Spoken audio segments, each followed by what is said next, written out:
Mmh.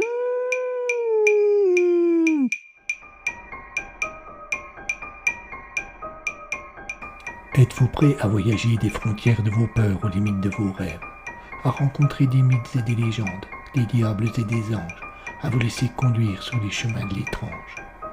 Arcanum Fabulas. Saison 6.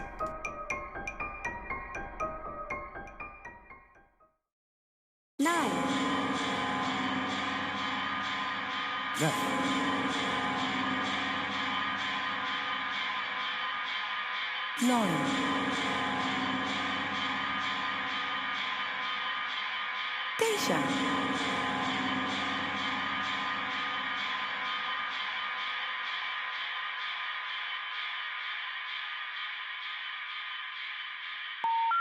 The number you have dialed has been changed. The new number is 9. 9. Déjà. Ne croyez pas ce que vous voyez. Il n'existe pas un univers, il n'existe pas une multitude d'univers. Il y a 9 mondes parallèles. À moins d'aimer la folie, voyager entre eux peut s'avérer dangereux.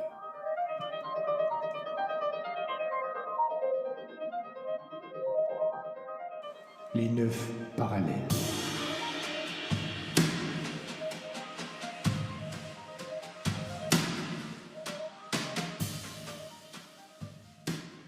Épisode 20. Question d'équilibre, partie 2 sur 2.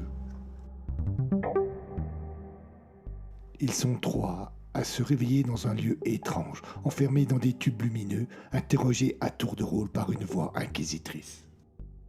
Ils sont 3 à connaître la peur et le doute, à ne pas voir les autres à côté d'eux et à se retrouver plongés dans la nuit. Tout reste dans l'obscurité un court instant. Et puis, d'un seul coup, les 3 tubes s'allument en même temps et une lumière violente éclaire tout l'espace. Nous allons pouvoir commencer. Avec surprise, chacun des 3 prisonniers découvre ses 2 voisins. Annabelle ne peut se retenir. Oh mon Dieu! Chez Harold, l'angoisse monte d'un ton. Il s'emporte.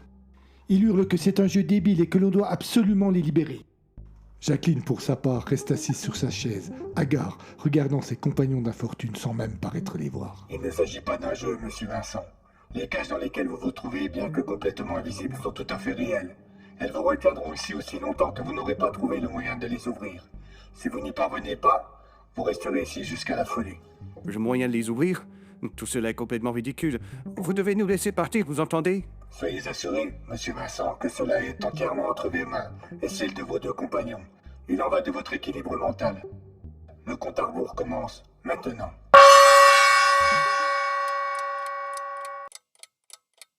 Les consignes de la voix ont été claires, mais nos amis ne semblent pas décidés à les suivre. Refusant d'écouter, Annabelle n'a qu'une seule idée en tête. Je vais sortir, je vais sortir. Elle se précipite contre les parois invisibles de sa cage et cherche en vain un échappatoire. Vous avez raison, bon sang. Tout aussi tétanisé, Harold limite. Et seule Jacqueline semble résignée à ce triste sort. Vous perdez votre temps. Il n'y a pas de sortie. Aucune sortie. Il y en a forcément une, ils nous ont bien fait entrer. Il n'y a pas de sortie. Nous sommes coincés ici et si nous ne faisons pas ce qu'ils nous demandent de faire, vous n'imaginez pas ce qu'ils vont nous faire. Annabelle n'est pas rassurée en entendant la plainte de Jacqueline. Elle pousse un long soupir. Ils ont dit que nous devions trouver un moyen d'ouvrir. C'est qu'il y a un moyen? D'accord, réfléchissons. L'espoir de ses camarades ne touche pas Jacqueline, qui reste totalement abattue. Il n'y a pas de solution. Et si vous n'obéissez pas, qu'ils vous mettent des choses dans la tête, des choses horribles. Et la douleur. Vous allez la fermer, oui. Si vous voulez rester ici, c'est votre choix. Mais laissez-nous réfléchir. Ils m'ont demandé si je me souvenais de ce que j'ai fait hier. Ah, moi aussi. Cela veut dire que cela a de l'importance, mais je ne me souviens de rien. Moi non plus. Annabelle se mord la lèvre. Elle tourne la tête et son regard croise Jacqueline, toujours prostrée sur sa chaise. Et vous? Ils vous ont posé la même question? L'avocate se redresse. Elle semble revenir à la vie. Mais son ton reste désabusé. Oui, la même. Mais moi non plus, je ne me rappelle rien. Ils ont assisté. Hein. Cela veut dire que ce que nous avons fait hier peut nous aider à comprendre comment sortir d'ici. Harold tente de forcer sa mémoire. Ah, bon sang, rien. Rien du tout. Finalement, Jacqueline semble reprendre un peu d'espoir. Elle fait une proposition. On ne se connaît pas. Peut-être pourrions-nous nous présenter. Il y a sans doute un lien entre nous pour que nous soyons là. L'idée apparaît immédiatement comme judicieuse aux trois compagnons d'infortune. Et c'est Harold qui fait le premier pas. Harold Vincent, je suis chauffeur de taxi. Je m'appelle Annabelle Warren. Je suis serveuse. Je m'appelle Jacqueline Lowe. Je suis avocate.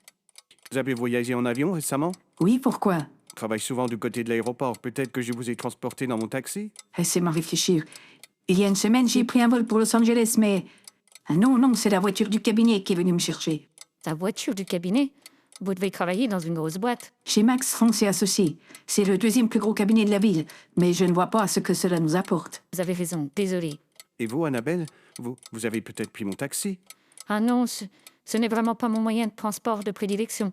Je vais au boulot en métro, c'est plus dans mes moyens. Annabelle fait un petit sourire, puis une idée lui traverse l'esprit. Mais peut-être que vous êtes venu boire un coup dans le bar où je travaille?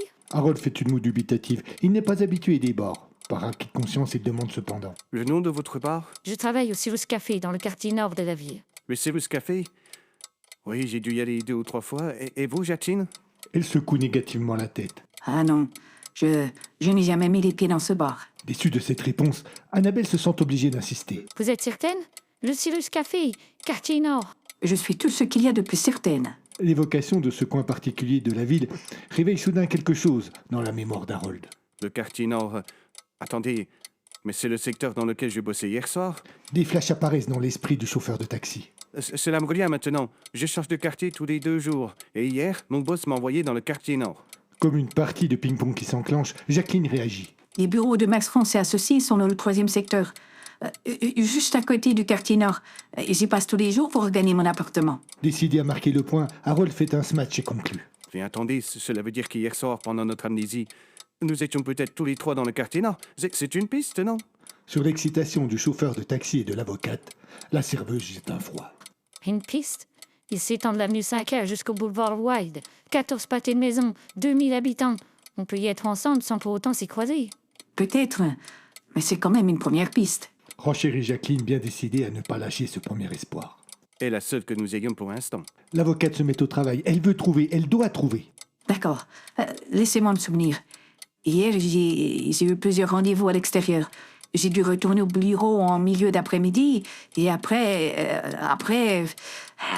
Après rien, l'amnésie est toujours là. Alors Annabelle se met en recherche à son tour. Je prenais mon service vers 17h. Et j'ai beaucoup hésité à y aller à cause de l'autre enfoiré. L'autre enfoiré? Mon patron, un bel enfoiré. Toujours à nous insulter et nous enfoncer. Je cherche un boulot ailleurs. Quand nous serons sortis d'ici, passez me voir au cabinet. Je ne peux rien faire pour vous trouver un autre travail, mais j'ai des collègues dont le harcèlement est la spécialité. On vous filera un coup de main. Annabelle sourit et remercie Jacqueline d'un geste de la tête.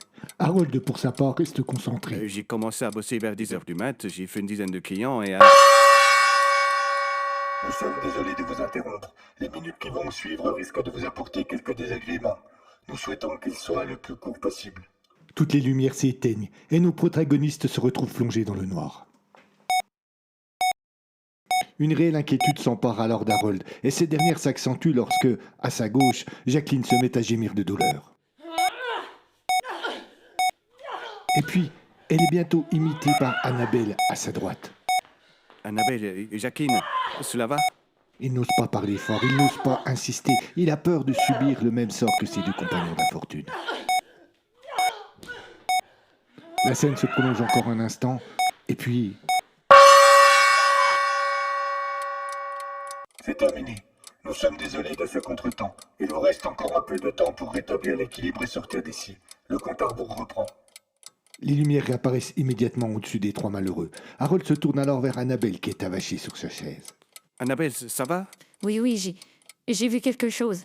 Quoi? Je l'ai envoyé au diable, mon patron. Je l'ai envoyé au diable. Je crois même que je lui ai jeté un verre en pleine figure. Je me revois en train de marcher sur le trottoir. Je pleure, mais je suis soulagée. Terriblement soulagée. Et puis...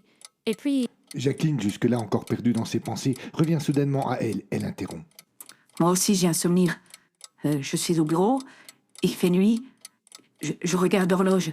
Je me rends compte que je suis en retard pour le rendez-vous de 19h30. J'enfile 3 dossiers dans mon sac et je descends l'escalier 4 à 4. C'est au tour d'Annabelle de reprendre, alors que les souvenirs reviennent en masse. Je suis en train de pleurer. Je m'approche de la route, je fais signe à un taxi. Voilà qui fait écho dans la tête d'Harold. Vous faites signer un taxi. Attendez. Oui, une femme en larmes. Il est à peu près 19h40. Elle monte dans mon taxi. Elle n'a pas de destination. Elle me demande de rouler un peu. Quittez seulement ce quartier. Oui, c'est cela, quitter ce quartier, c'est ce que vous m'avez dit. C'était vous. C'était bien moi. Nous avons un point commun. Un certain soulagement apparaît sur le visage d'Harold et d'Annabelle. Mais Jacqueline, elle, demeure inquiète. Et moi? Attendez, vous avez dit que vous étiez à votre bureau. Vous étiez en retard pour un rendez-vous et vous avez pris votre voiture vers 19h30. Oui? Et je suis montée dans le taxi d'Harold vers 19h40 et je lui ai demandé de quitter le quartier. Et quelle direction avez-vous pris, Harold? La direction que j'ai prise... Le vieux chauffeur de taxi hésite. Tout n'est pas encore revenu dans son esprit. Il se force, il réfléchit. je suis parti vers le 3e district. Là où se trouve mes bureaux. Ça y est, cela fait tilt dans la tête d'Harold. Il se retourne vers Jacqueline. Vous avez une Porsche grise? Oui, Répond-elle avant de renchérir. et votre taxi est un modèle un peu ancien. La conversation me revient. Tandis qu'il roule dans les rues quasi désertes de la grande ville, Harold a les yeux fixés sur le rétroviseur intérieur de son taxi. Sur la banquette arrière, la jeune femme qu'il vient de prendre en charge est en pleurs. Cela va, madame? Oui, ça va, merci. Une journée un peu difficile? Au contraire, une belle journée. Certaine que vous n'avez pas de destination précise. Non, roulez. C'est vous qui payez, hein? Touché par la tristesse qu'il sent dans la voix de sa passagère, Harold veut la réconforter. Il se retourne pour lui sourire. C'est plus fréquent qu'on imagine ce genre de... Attention! Bordel! Un accident? Nous avons eu un accident. Et j'ai baissé la tête quelques secondes pour regarder le contenu de mon sac. J'avais peur de m'être trompé de dossier.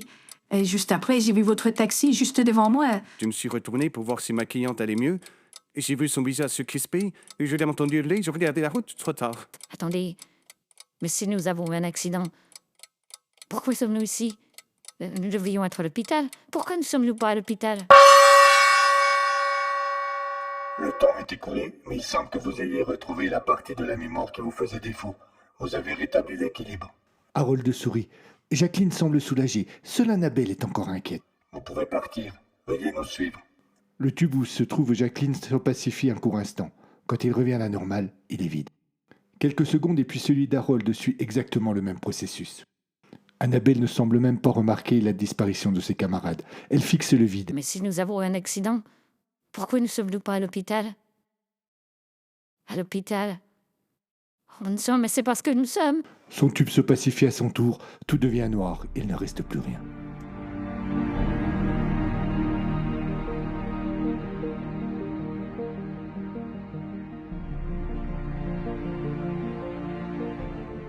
Le lendemain, dans la presse locale, un entrefilet revenait sur un drame survenu l'avant-veille.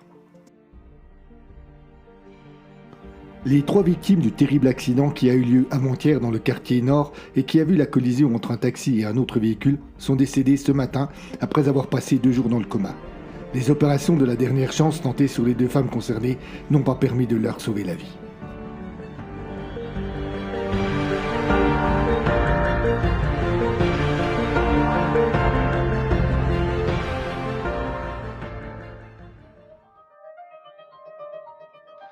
Pensez une seconde à ce qui serait advenu de nos 3 protagonistes s'ils n'étaient pas parvenus à reconstruire le puzzle. Dans cette parallèle, ils seraient restés enfermés jusqu'à ce qu'ils perdent tout équilibre mental, et même plus longtemps. Dans notre monde, ils seraient encore dans le coma, prisonniers de leur propre corps. Comment savoir si la mort n'a pas été pour eux une libération ?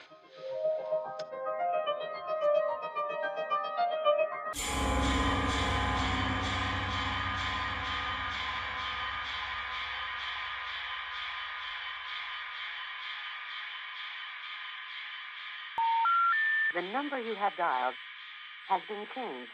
The new number is 9, 9, 9, 9. Les 9 parallèles.